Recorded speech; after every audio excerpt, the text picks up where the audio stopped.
didn't even recognize his talent for what he was capable of doing. You know, if he wasn't talking about buying any bricks or nothing, I didn't really have too much to say to him. Right. And you know, he wasn't that tough kind of guy. He was just cool. And you know, we hung out once or twice. I remember going to a party with him at a joint, and he invited us. And when we all went down there. When we got down there, we were supposed to be on the guest list, and they were like, yeah, who are you?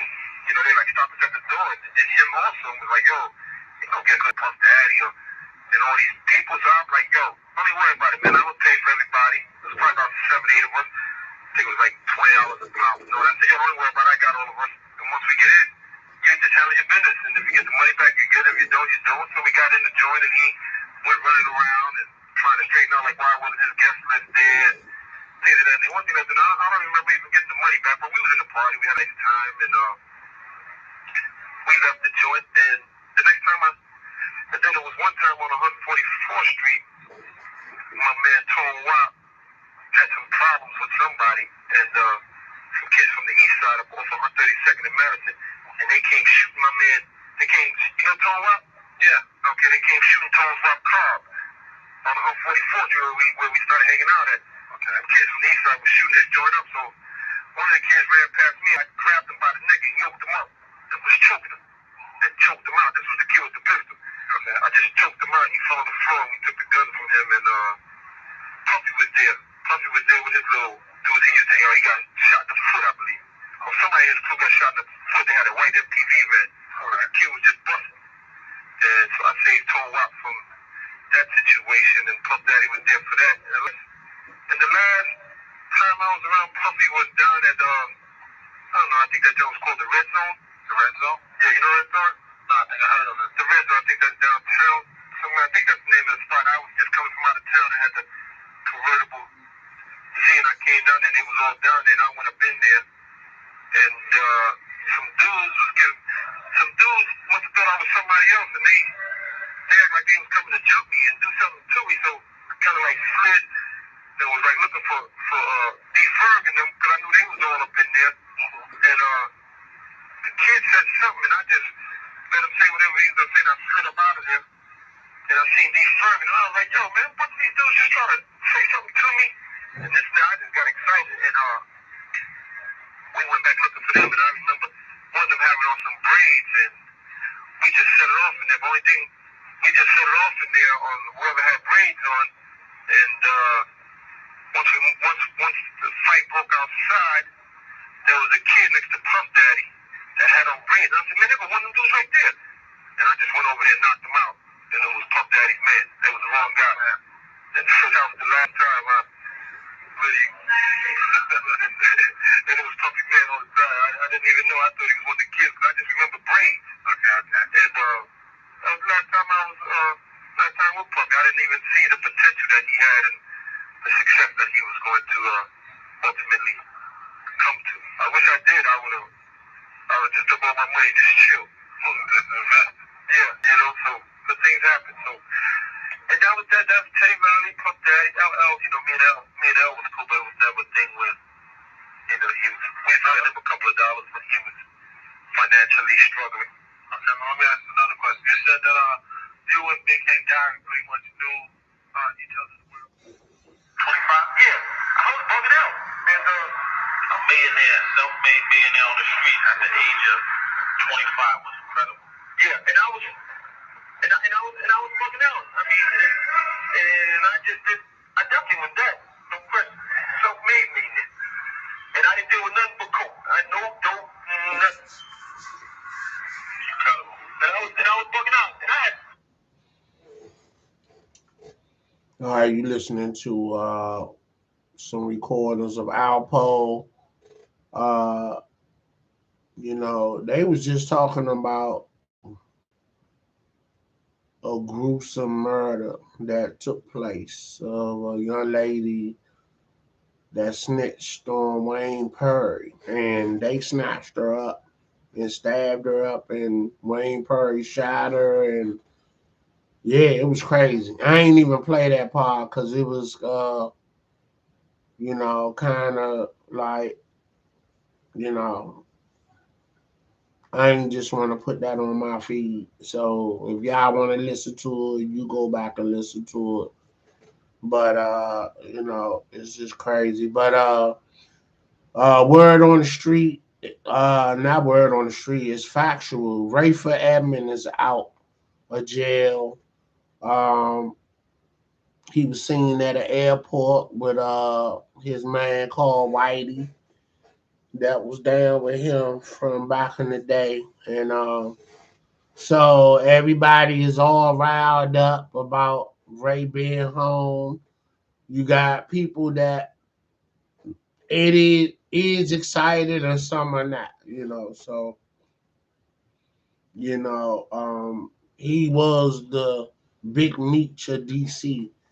You know, uh, he's been the biggest and the most well-known, flamboyant type of dude that DC done never seen. You know what I'm saying? So word on the street that they trying to get his life rights to 50 Cent to do a series on him. Everybody is trying to do their series of how they put it down as a hustler and what went down, and Kurt Frazier and Kurt Bone already did a documentary that pretty much did his life story, but in a documentary. It hasn't been a full blown movie, So you know, I was just surprised that nobody from the rap world will claim his name that hasn't claimed his name. But I guess they not at this point because he's known as a snitch now. He was selling weight while he was in jail at Lewisburg Fed Penitentiary, Fed Penitentiary, and the dude was like, "Look, I ain't getting out, so I don't care." Griselda Blanco, uh, her son or sons was there, and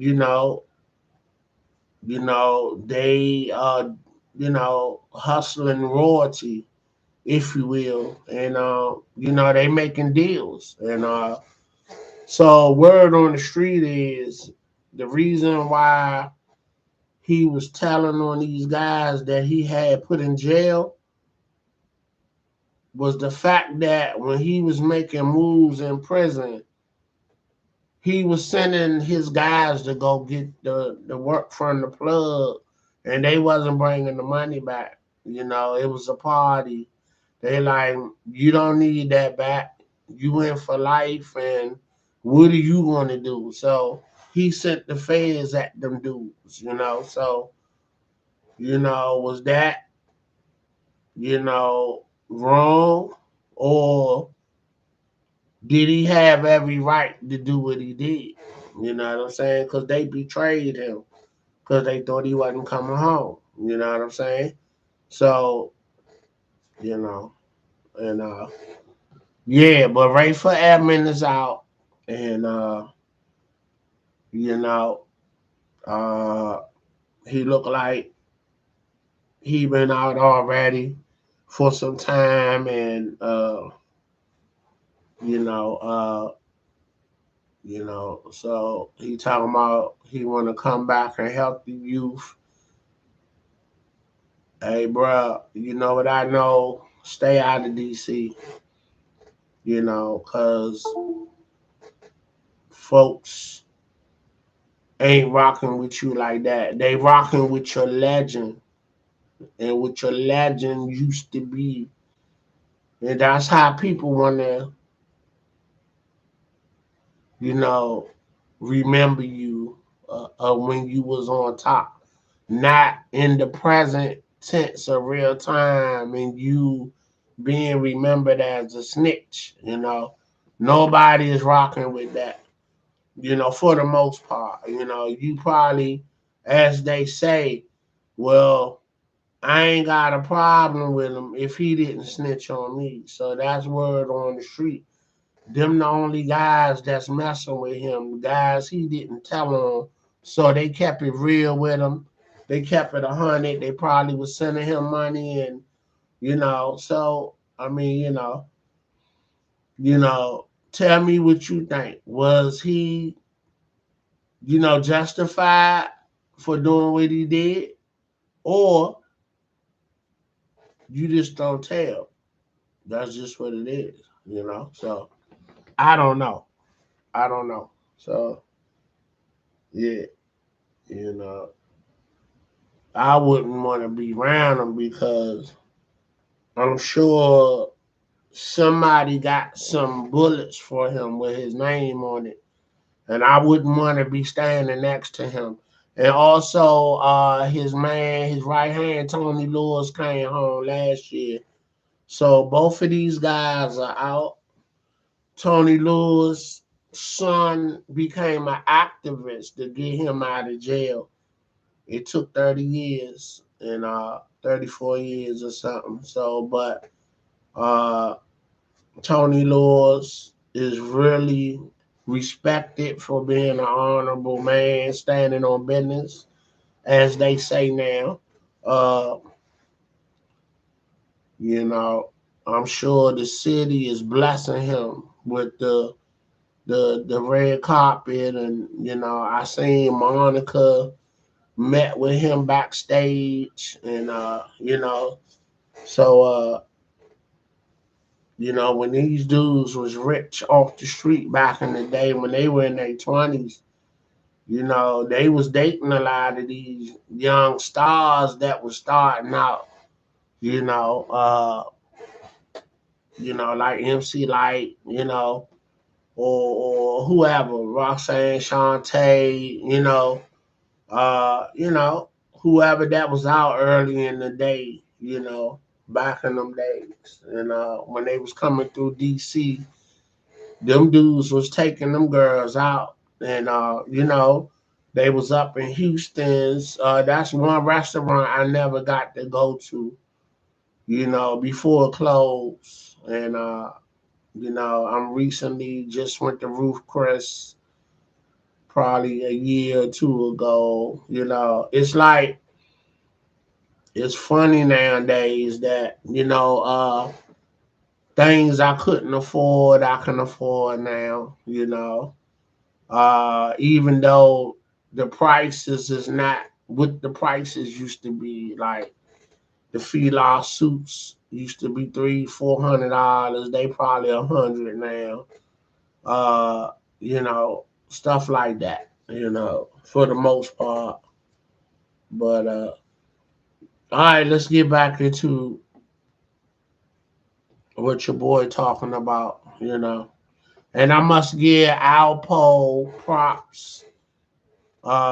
His story about Rich Porter, how he killed him, gave me my 1,000 views